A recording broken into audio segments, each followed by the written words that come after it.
어마어마합니다.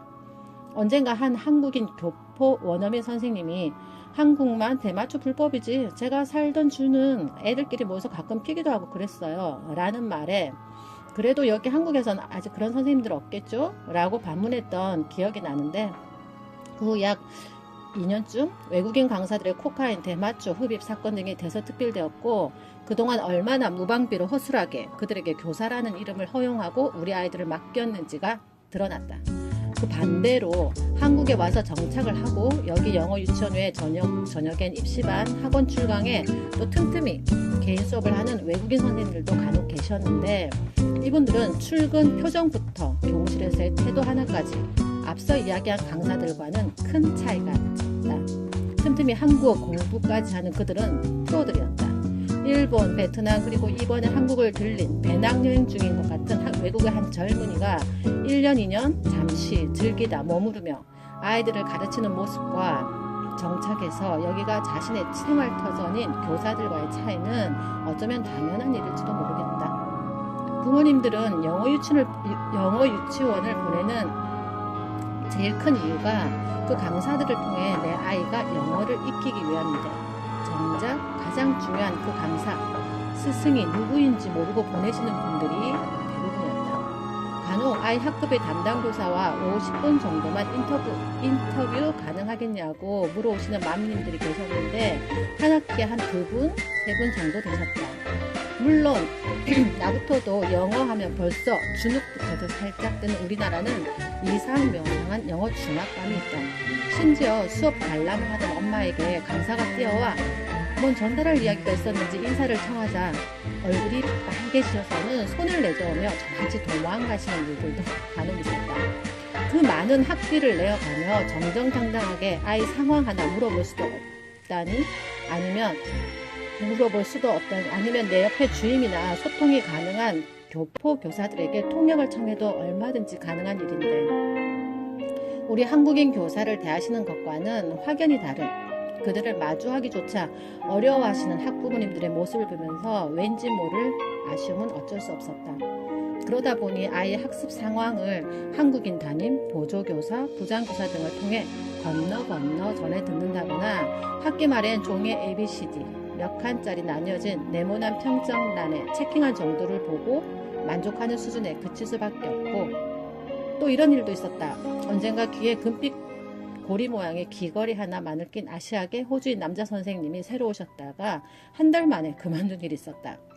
알고 보니 그 한쪽 귀걸이가 게이를 나타내는 자기들만의 표징이었다고 하는데 캐나다에서 살다가 오신 한 한국인 어머니께서 어떻게 그걸 아셨는지 그 부부는 절대 용납 못한다는 의견이셨고 원을 그만두겠다라고 하셨다가 결국은 그 소식이 다른 모든 학부모님들께 알려지게 되는 상황에서 투표 결과는 대다수가 싫다라고 나왔고 결국 그 교사는 사직하게 된 사건이었다.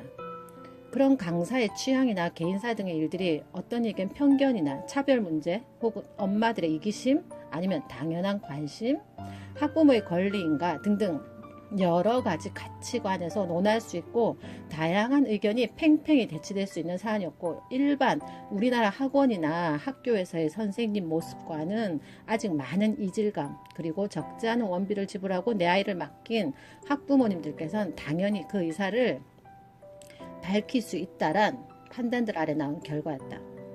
최초 알게 된 그 엄마의 원망은 왜 먼저 알려주지 않았느냐 였고 원의 입장에서는 왜 알려줘야 하냐? 의 문제였다. 한마디로 여러 가지 기준점에서 복잡하고 민감한 일이었다.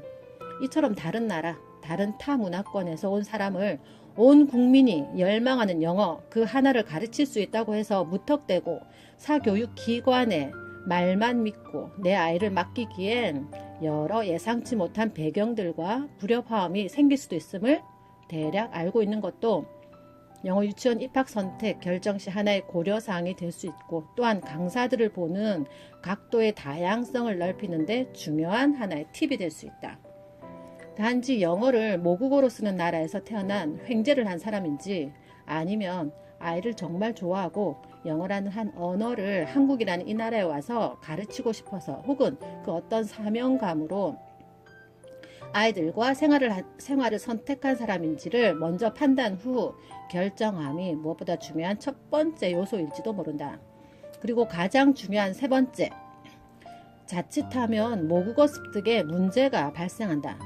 이미 관심 있으신 부모님들께서는 다 아시는 상식이 되었지만 혹시나 해서 곁들인다. 아동의 언어 발달은 간략하게 만 1세엔 한두 달 안에 100개 이상의 단순한 단어들을 배울 정도로 폭발을 시작으로 만 3세쯤이면 웬만한 표현을 할 수 있는 시기가 되는데 보통 영어 유치원 입학이 5세에서 7세까지다.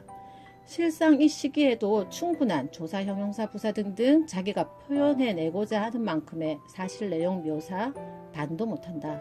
이러한 시기, 즉 모국어 표현도 서툰 시기에 제2의 언어가 뇌에 들어오게 되면 한마디로 혼돈의 카오스다. 당연 어린 연령일수록 더 심각하다. 따로 언어 뇌과학자들의 연구 결과나 학술지에 실린 논문들도 많지만 직접 저자가 겪은 두어 가지의 사례를 들자면 친구가 직업상 외국에서 오래 머물렀다. 지금은 20년이 다 되어가는데 어느 날 새벽에 걸려온 친구의 전화 한 통. 있잖아, 내가 어릴 때부터 책 읽기 무지 싫어했잖아. 글짓기는 더 싫고. 근데 여기서 살아보니 한국말, 한국어 문법을 깊이 모르니 영어도 딱 거기까지네. 자꾸 대화가 막혀. 더 깊은 소통은 이제 안 되나 봐. 나 요즘 직장에서도 그렇고 너무 힘들어. 약간 우울기가 오는 것 같아. 이건 뭘 뜻하는 걸까? 첫 언어, 내 엄마에게서 듣게 되는 모국어가 야물게 소화가 안 된 상태에선 영어든 중국어든 습득 수준의 한계가 온다. 그 한계보다 더 심각한 건 모국어에서만 고유하게 느낄 수 있는 감성을 체감하고 교류하는 정서지수가 더 이상 올라갈 수가 없다는 이야기가 된다는 거다. 가끔 영재원에 그런 친구들이 한 학기에 꼭 한두 명 이상씩 들어온다. 5세인데 중국어, 일본어, 영어가 능통했고 사자소학을 통으로 암기하고 등하원 차량 땐 창밖을 내다보며 빌딩의 층수를 가지고 수놀이를 하던 친구가 있었다.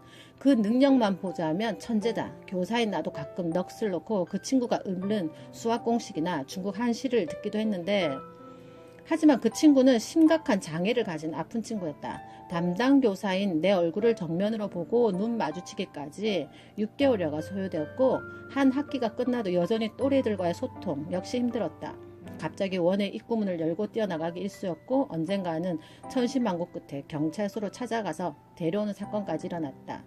그런 친구들의 공통점은 영어나 중국어로는 한 주제에 관해 길게 이야기하거나 설명을 하는데 정작 한국말로 우리와는 아예 말을 하지 않거나 2, 3세 정도가 쓰는 유아어로 간단한 문단만 쓰는 것이다. 신기한 건 그 부모님들의 상담 내용에도 유사한 이야기들이 있었다.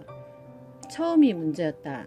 아이가 영어 단어나 복잡한 수셈 등을 어쩌다 어린 나이에 하게 되는 일이 생기고 그때 놀라고 신기한 부모님이나 주변인들이 환호를 하고 박수를 치는 특별한 반응을 보이게 되는데 지능지수가 높은 아이는 그 뒤로 나날이 외국어나 상식 등을 빠른 속도로 놀라운 속도로 흡수한 동시에 엄마가 차분히 앉고 앉아서 혹은 누워서 뒹굴뒹굴거리며 읽어주는 우리말 동화 읽기를 놓친 것이었다. 순수한 아이는 와, 우리 엄마 아빠가 내가 영어로 말을 하니 이렇게 좋아하네?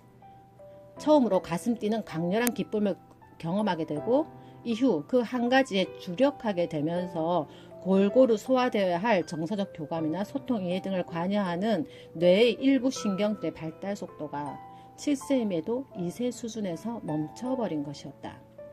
마치도 골고루 음식을 섭취하지 않은 아이들이 평균 발달에 뒤처지는 느린 성장 속도를 보이듯 그건 뇌의 편식과도 같아 보였다.